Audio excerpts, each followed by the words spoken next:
नमस्कार, मुनाफे की मंडी देख रहे हैं आप। मैं हूं आपके साथ प्रशांत पांडे और इस शो में हम आपको कमोडिटी मार्केट की तमाम खबरों का तो अपडेट देते ही हैं, साथ ही इंट्राडे, पोजीशनल और लॉन्ग टर्म के हिसाब से भी आपको बेहतरीन कॉल्स हमारे दिग्गज एक्सपर्ट के जरिए मिलती है।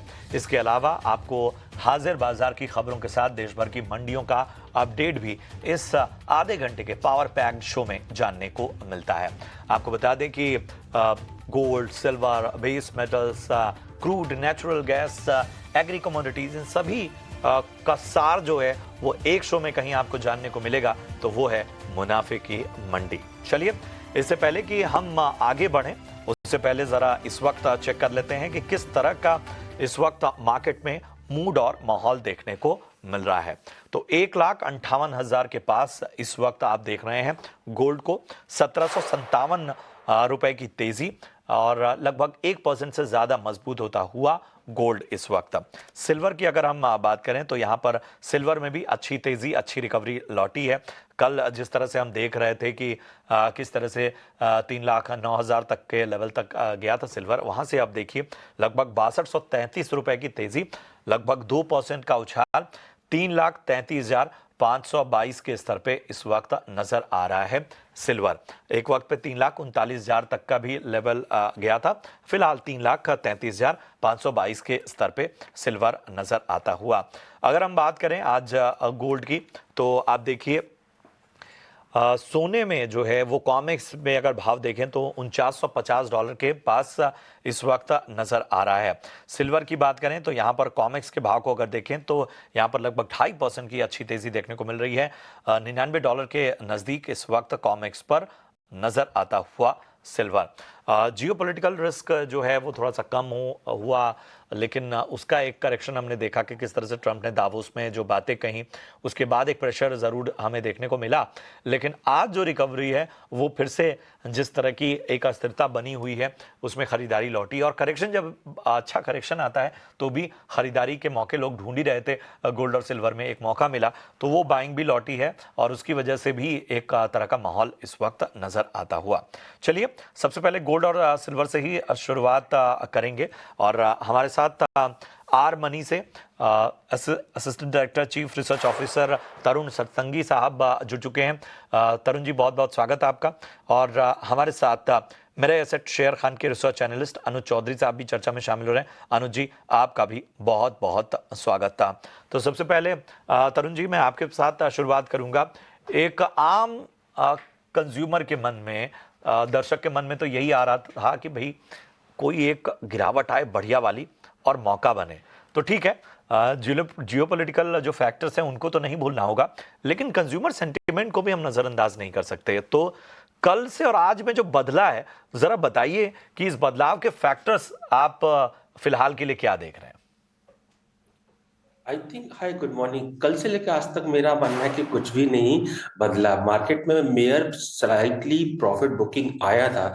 देखिए, दावोस में ट्रम्प साहब ने क्लियर किया कि they are not going to attack on Greenland.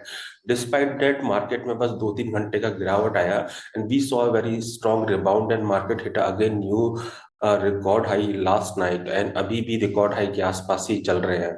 So ultimately जो लॉन्ग रन बुल स्टोरी है that is very much in place and likely to continue. जिस तरीके से देखिए अभी भी जो पॉलिटिकल इश्यूज सॉल्व नहीं हुए हैं, ईरान के साथ इशू है, मे बी ग्रीनलैंड अभी लग रहा है कि ठीक है उनके साथ फॉर द टाइमिंग वो अटैक नहीं करेंगे। Trump is totally uncertain, maybe weekend पर फिर से बयानबाजी आ जाए कि we are going to attack, क्योंकि ग्रीनलैंड उनके लिए बहुत क्रूशियल हो जाता है। एक तो सेफ्टी पर्पज से, simultaneously they are having substantial chunk of critical minerals. So these are the reason कि अल्टीमेटली ट्रम्प चाहते हैं कि एग्जैक्टली उनके ऊपर उनका कमांड हो, but that is not to going to happen, क्योंकि यूरोपियन नेशंस की तरफ से, स्पेशली 8 to 9 कंट्रीज की तरफ से स्ट्रॉन्ग रेजिस्टेंस है। एंड वो समझिए कि ultimately if they would do something on US then certainly वो रिटालिएट फिर से करेंगे। तो safe haven appeal will continue and probably it is heading towards 5000 in the short term. And जिस तरीके से सिनारियो है सेफ हेवन अपील के चलते $5500 भी आ सकता है। हमारे मार्केट में भी लगता है कि 1,60,000 तो शॉर्ट टर्म में, 1,80,000 से 2 लाख गोल्ड के प्राइस आ सकते हैं आने वाले महीनों के अंदर। चलिए, तो अभी भी जो है वो सेंटिमेंट जो है वो कहीं ना कहीं अपवर्ड ट्रजेक्टरी को ही दिखा रहा है तरुण जी की राय में। गोल्ड की अगर हम बात करें तो इंटरनेशनल टर्म्स में 5,000 से $5,500 तक के लेवल्स जो हैं और वो नियर टर्म में देखने को मिल सकते हैं, और 1,60,000 और 2,00,000 ये जो लेवल्स हैं इन टारगेट्स को कहीं ना कहीं इस वक्त देखते हुए तरुण जी। अनुज जी, आप बताइए गोल्ड और सिल्वर पर आपकी क्या रणनीति होगी और आप किन फैक्टर्स को फिलहाल जो है वो गोल्ड और सिल्वर को सपोर्ट करते हुए, और अगर हम कंसर्न साइड पे भी देखें तो किन किन चीजों को आप सामने रखेंगे? जी नमस्ते प्रशांत जी और तरुण जी और सभी दर्शकों को भी। हमने देखा कि कल एक अच्छा प्रॉफिट बुकिंग आया था। अगर जो लॉन्ग टर्म इन्वेस्टर्स हैं उनके लिए एक बहुत अच्छी अपॉर्चुनिटी मिली थी। जो जो फोमो था जो लोगों को कि हम जो बुल रैली मिस कर दी, उनके लिए अच्छा एक री एंट्री अपॉर्चुनिटी थी कल। तो जिसने भी अगर बाय किया है तो इसके अंदर में होल्ड करके ही चलना चाहिए। फंडामेंटल फैक्टर्स देखें तो जियोपॉलिटिकल जो टेंशन चल रहे हैं वो अभी भी प्ले आउट कर रहे हैं। जो लॉन्ग टर्म फंडामेंटल स्टोरी है दैट इज स्टिल इंटैक्ट। जैसे तरुण जी भी बोल रहे थे, जो यूएस ग्रीनलैंड इश्यूज चल रहे हैं, यूएस ईरान एंड वेनेजुएला भी चल रहे हैं। तो कल परसों जैसे ट्रम्प साहब ने जो स्टेटमेंट दिया उसकी वजह से कूल ऑफ आया था, लेकिन अगर वापस नीचे हम देखेंगे कि नीचे से बाउंस बैक ही कर रहा है। He is very uncertain. कल कुछ बोले थे, हो सकता है कि अभी कुछ नए डेवलपमेंट्स आए उनके न्यूज स्पीच के अंदर में कुछ और ही मे गो बैक या फिर कुछ नया कुछ बोले। तो the upside fundamental story intact है। अगर हम डॉलर इंडेक्स की बात करेंगे तो हम वो भी देखें कि नीचे की तरफ ही लुढ़क रहा है। ऑलमोस्ट एक नए एक 15 डेज लो के आसपास में है। अगर एक 98 लेवल ब्रेक करता है डॉलर इंडेक्स तो वो और एक फंडामेंटल एक सपोर्टिव फैक्टर रहेगा, क्योंकि dollar index and gold are inversely correlated. Technical breakdown level के आसपास में आ गया है। अगर 98 के नीचे बंद करता है तो वापस एक 97-9750 लेवल्स तक देखे जा सकते हैं डॉलर इंडेक्स। तो वो भी एक फैक्टर है जो गोल्ड को सपोर्ट करेगा इन द नियर टर्म। अगर लेवल्स की बात करेंगे तो नीचे अगर डिप्स आए तो बाय करके चलना चाहिए गोल्ड के अंदर में। 1,57,500 के आसपास बाय करके चल सकते हैं। 1,55,800 का स्टॉप लॉस रहेगा और ऊपर में टारगेट रहेंगे 1,59,000 से 1,60,000। ये है इन 1 और 2 डेज। अगर लॉन्ग टर्म की बात करेंगे तो 1.25 से 2 लाख देखे जा सकते हैं, क्योंकि जो जियोपॉलिटिकल स्टोरी है वो इंटैक्ट रहनी चाहिए। कमिंग टू सिल्वर, यहाँ पे भी ट्रेंड ओवरऑल पॉजिटिव ही है। ऊपर में एक 3,45,000 का एक स्ट्रॉन्ग रेजिस्टेंस है। अगर वो ब्रेक करता है तो ऊपर में 3,55,000 से 3,60,000 देखा जा सकता है। जी, प्रशांत जी। चलिए, तो ये है गोल्ड पर इस वक्त की रणनीति आती हुई अनुज जी की तरफ से। फरवरी वायदा आपको MCX गोल्ड बाय करना है 1,57,500 के स्तर पे। 1,55,800 का जो है वो लेवल आपको रखना है। टारगेट 1,59,000 1,60,000 तक के यहाँ पर नजर आ सकते हैं।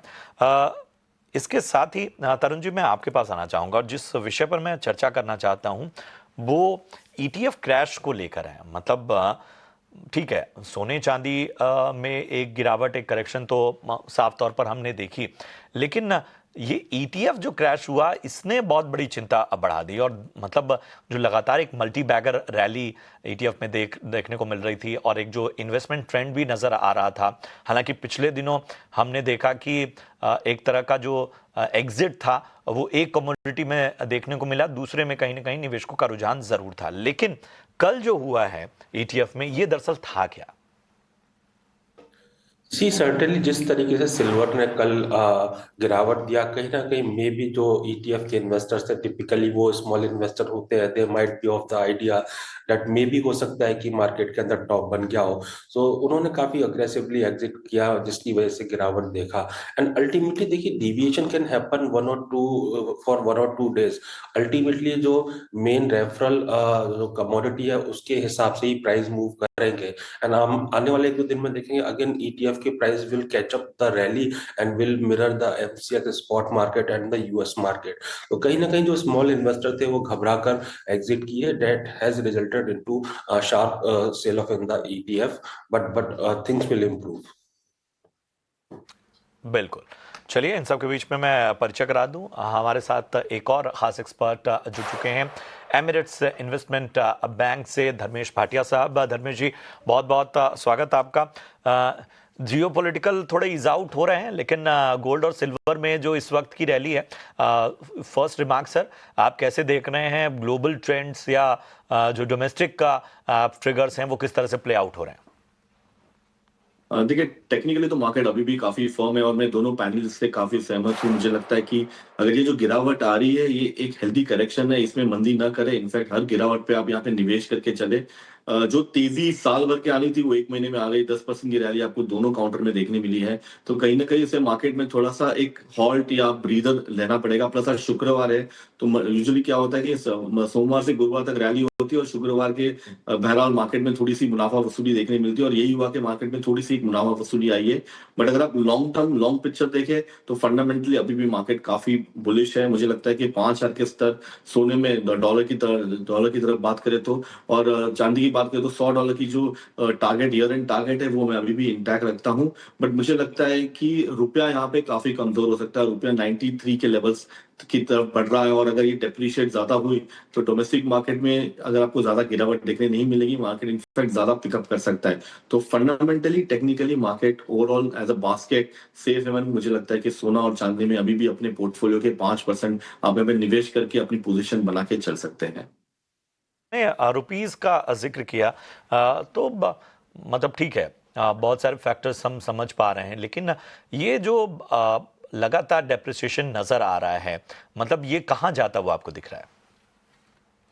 देखिए, अगर आप रुपए की बात करें तो as a safe haven India अभी भी काफी फर्म है। अगर आप बाकी सारे करेंसीज देखें, आप जापानीज करेंसीज देखें, आप यूरो स्टर्लिंग G7 करेंसीज भी देखें, तो 20 से 30% की पिटाई आपको लास्ट 2024 से 25 में देखने मिली है। कंपेयर टू रुपए में सिर्फ 5% की पिटाई हुई है। तो यहाँ से जो वीकनेस अभी आपको ₹3 की वीकनेस यानी 88 से 91 के जो स्तर आए, ₹3 काफी कम है कंपेरेटिवली। अगर आप परसेंटेज वाइज देखें तो 4-5% की वीकनेस आई है, क्योंकि India as a democracy country काफी स्ट्रांग है, इकोनॉमी स्ट्रांग है, पॉलिटिकली काफी स्ट्रांग है, तो इसलिए इतनी करेंसी डिप्रिशिएट नहीं हुई है। बट अगर आप एशिया बास्केट में देखें, अगर आप पाकिस्तान देखें, श्रीलंका देखें, ये सारी करेंसीज देखें, तो इसमें 50%, 100% की डिप्रिशिएशन देखने मिली है।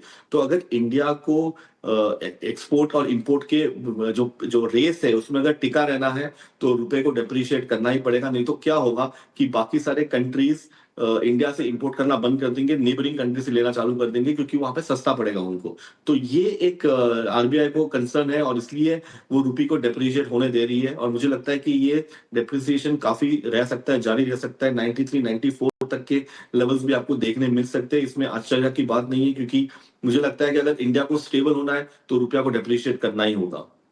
लिए तो कई पहलू होते हैं इकॉनमी के, और उनमें रुपी डेप्रिसिएशन भी बहुत मायने रखता है।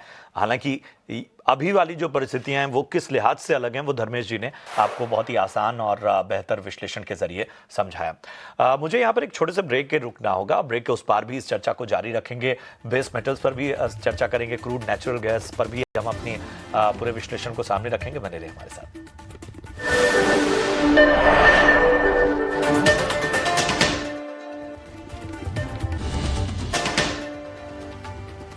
स्वागत है आपका। ब्रेक के बाद आप देख रहे हैं मुनाफे की मंडी, और चलिए अब जरा क्रूड, नेचुरल गैस और बेस मेटल्स की चर्चा कर लेते हैं। क्रूड आप देखिए, कच्चे तेल में आज तेजी देखने को मिल रही है। $64.6 के करीब ब्रेंट क्रूड इस वक्त नजर आ रहा है। WTI क्रूड की अगर हम बात करें $60 के पास है। MCX क्रूड $5500 के नजदीक इस वक्त नजर आ रहा है। बेस मेटल्स को देखें तो यहां पर कॉपर का भाव ₹1280 करीब है, करीब 1% की तेजी हमें यहां देखने को मिल रही है। एल्यूमिनियम में हल्की बढ़त हम देख रहे हैं, यहां पर कारोबार होता हुआ हल्की बढ़त के साथ। जिंक की अगर बात करें तो ₹310 के करीब इस वक्त जिंक। लेड और निकल में भी आज तेजी देखने को मिल रही है। तो अनुज जी बताइए, मेटल और क्रूड में क्या पसंद आ रहा है आपको और क्या रणनीति रखी जाए? जी, हमने देखा है कि कल जो जो प्रॉफिट बुकिंग हुई थी उसके बाद में आज पूरा बेस मेटल पैक ग्रीन के अंदर में ही है। वापस एक जो लॉन्ग टर्म फंडामेंटल स्टोरी वो इंटैक्ट है, प्ले आउट कर रही है। क्रूड ऑयल भी, सॉरी, कॉपर भी जो है एक ऑलमोस्ट 1% ऊपर है, और नीचे बाय करके ही चलना चाहिए। जो फेब कॉन्ट्रैक्ट है कॉपर के अंदर में 1308 से 1310 के लेवल्स के आसपास बाय करके चल सकते हैं। स्टॉप लॉस रहेगा आपका 1298 के नीचे में, और टारगेट रहेंगे 1325 से 1330। अगर जो लॉन्ग टर्म देखेंगे तो 1345 का एक स्ट्रॉन्ग रेजिस्टेंस है, जब तक वो ब्रेक नहीं करता वहाँ पे एक थोड़ा हर्डल रहेगा, लेकिन एक बार जब वो और 1345 का लेवल्स ब्रेक करेंगे तो ऊपर में 1400 के लेवल्स देखे जा सकते हैं in the next 1 to 2 weeks. अगर क्रूड ऑयल की बात करेंगे तो यहाँ पे भी ओवरऑल ट्रेंड ऊपर ही है। जो रिस्क का प्रीमियम है वो इंटैक्ट है। थोड़ी बहुत कूलिंग ऑफ आई थी आफ्टर डोनाल्ड ट्रम्प्स स्टेटमेंट, लेकिन अभी भी जो फंडामेंटल स्टोरी है, रिस्क प्रीमियम अभी भी थोड़ा बहुत इंटैक्ट है इसके अंदर में। तो नीचे भी बाई करके चल सकते हैं। 5490 के आसपास है तो बाई करके चलना चाहिए। स्टॉप लॉस रहेगा आपका 5400 के नीचे में, और टारगेट ऊपर में रहेंगे 5650 के। जी प्रशांत जी। चलिए, तो क्रूड और कॉपर यहाँ पर जो है वो खरीदारी की राय। अगर हम बात करें कॉपर की तो फेब्रवरी कॉन्ट्रैक्ट आपको खरीदारी करके चलना है 1308 1310 के स्तर पे। स्टॉप लॉस 1298 का, टारगेट 1325 और 1330 तक के नजर आ सकते हैं। अगर क्रूड की बात करें तो यहाँ फेब्रवरी कॉन्ट्रैक्ट 5490 के आसपास खरीदारी करके चलिए। स्टॉप लॉस 5400 का मेंटेन करना है और टारगेट 5650 तक के नजर आ सकते हैं अनुज जी की राय में। चलिए, इन सब के बीच में तरुण जी मैं आपके पास आना चाहूँगा और एक अहम खबर, ख़ासतौर पे अगर हम एग्री की दुनिया से देखें तो सरकार जो है वो एग्रीकल्चर इंफ्रा फंड के तहत लोन लिमिट बढ़ाने पर विचार कर रही है। इसकी काफ़ी तैयारियां चल रही है। जो मौजूदा फंड है 2 करोड़ का, उसे बढ़ाकर 5 करोड़ किए जाने पर इस वक्त मंथन चल रहा है। हो सकता है कि ये प्रस्ताव बजट में आ जाए या इस तरह की प्रस्तावना की जाए। किस तरह से इस खबर को देखा जाए और फिलहाल कितना कहीं ना कहीं भारत के एग्रीकल्चर मार्केट के लिए इस तरह के इनिशिएटिव किस तरह से बहुत ज़रूरी है?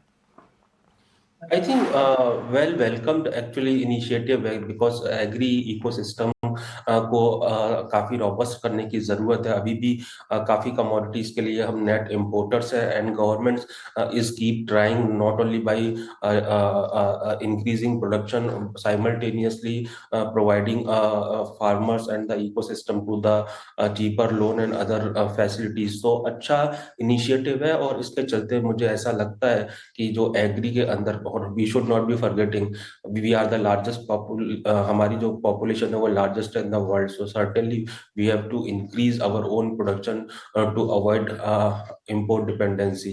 तो ultimately it's a very welcome step. तो इसका बेहतरीन विश्लेषण तरुण जी ने किया। इसके साथ ही मैं ख़ास तौर पे धर्मेश जी आपके पास आना चाहूँगा। क्रूड और बेस मेटल्स पर आपका क्या नज़रिया बन रहा है और क्या ट्रिगर्स देख रहे हैं यहाँ से आप? जो तेज़ी एक तरह की बनी हुई है उसे किस तरह से प्ले आउट किया जाए? देखिए, मैं तरुण और अनुज जी से काफी सहमत हूँ। अगर आप कच्चे तेल की बात करें तो इनफैक्ट ये शो पे कंटिन्यू हम तीनों ने काफी दिनों से यही कह रहे कि इसमें तेजी करे, क्योंकि कच्चा तेल ही एक कमोडिटी है जो 2025 और 24 में नेगेटिव रिटर्न दिया है। तो यहाँ पे डाउन साइड रिस्क काफी लिमिटेड है और यहाँ से अपसाइड आने की गुंजाइश काफी हाई है, क्योंकि सारे कमोडिटी बास्केट में आप इक्विटी ले लो, आप इंडेक्स ले लो, आप कमोडिटीज में सारे ले लो, सब लाइफ टाइम हाई पे है सिवाय कच्चा तेल के। तो यहाँ से अगर मैं रिकमेंड करूंगा कि यहाँ पे काफी सारी पोजिशन बिल्डअप हो रही है, क्योंकि अगर देखो मैं गल्फ में रहता हूँ और यहाँ का जो ब्लड लाइन है, जो तेजी का माहौल है, वो खाली कच्चा तेल है। अगर कच्चे तेल में तेजी नहीं आएगी तो यहाँ का इकोनॉमी बूम नहीं होगी। तो ओपेक तो सबसे ज्यादा प्रेशर में है, क्योंकि वो अपनी प्रोडक्शन जो बढ़ाने की प्रोडक्शन हाईएस्ट लेवल पे है।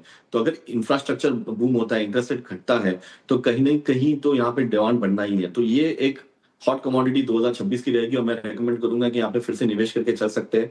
मुझे लगता है कि इमीडिएट यहाँ पे 5-700 के टारगेट के लिए आप अपने पोजीशन बिल्डअप कर सकते हैं। 5-400 का स्टॉप लॉस रहेगा, बट लॉन्ग टर्म में मुझे लगता है कि $70 के स्तर आपको अंतरराष्ट्रीय WTI में देखने मिल सकते हैं, जो डोमेस्टिक मार्केट में 6000 के स्तर होंगे। तो यहाँ पे मैं निवेश करने की सलाह दूंगा। दूसरी मेरी टॉपिक कॉपर में रहेगी। मैं कॉपर में अभी भी काफी बुलिश हूँ।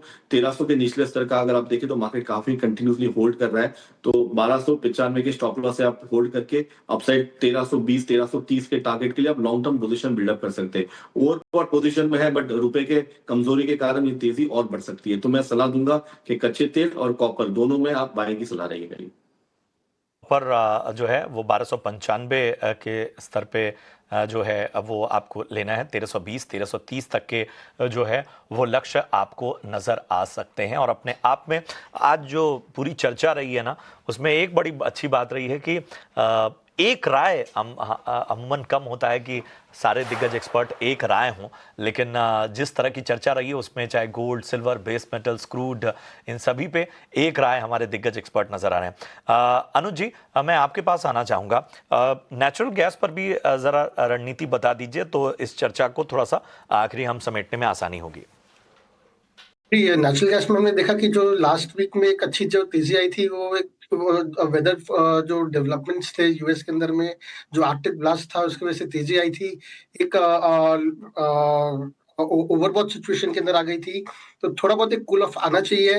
अभी जो जनवरी कॉन्ट्रैक्ट है इसके अंदर इसका एक्सपायरी है ट्यूसडे को, तो इसके अंदर में आपकी मार्जिन बढ़ गई है। तो इसके अंदर में अगर जो फेब कॉन्ट्रैक्ट है वो डिस्काउंट पे चल रहा है, उसमें इसमें बाइंग करके चलना चाहिए। थोड़ा डिप्स आए तो एक अच्छा एक रैली हो गई तो नीचे में 310 के आसपास लेवल्स पे आए तो नीचे में बाई करके चलना चाहिए। 290 के नीचे स्टॉप लॉस रहेगा और ऊपर में टारगेट रहेंगे 330 से 340 के। तो नेचुरल गैस पर भी आपको राय मिलती हुई और यहाँ पर भी पॉजिटिव नजरिया इस वक्त आता हुआ। चलिए, इस शो में इतना ही। धर्मेश जी, अनुज जी, तरुण, आप सभी का बहुत बहुत शुक्रिया बेहतरीन विश्लेषण के लिए और हमारे दर्शकों का मार्गदर्शन करने के साथ ही कमाई के मौके बताने के लिए। बहरहाल मुनाफे की मंडी में इतना ही, लेकिन ईटी नाउ स्वदेश पर इक्विटी मार्केट का एक्शन जो है वो आगे जारी रहेगा। बने रहिए हमारे साथ। नमस्कार।